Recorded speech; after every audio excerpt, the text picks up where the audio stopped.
The Union Home Minister gave his assurance to restore normalcy in state, keeping the state's integrity intact during Narendra Modi's third term, asserted Chief Minister N. Biren.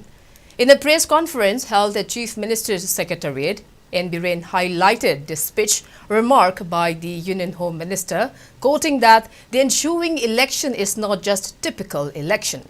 A political party that wants to demolish state's territory will face off against BJP, which is committed to preserve the integrity of the state.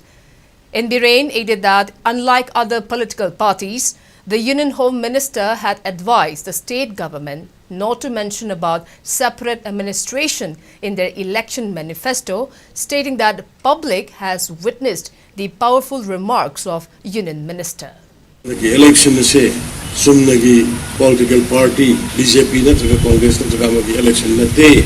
FMR ki maramda fencing ki maramda inner line permit ki maramda kamai togi buno party ki stand yam clearly thambiram kare Manipur is separate aba port masjid ma wahi ma ponbe aroya hairam badu me chawgra bharat segi one of the most powerful home minister amisaji aikoina talak ni pandam aikoina chingna ba aikoi wakhal da leido point sindu ngasi yam clear wina Manipur ki praja miyam na ngasi meeting do kage na lak sab wahi se do honorable Union Home Minister ki tare Manipur ki kaiba ki wapam machet me yahondana athuba matamda Narendra Modi ji ki ahum subatam hek lakh Manipur this program hona payo se sarkar ki priority ni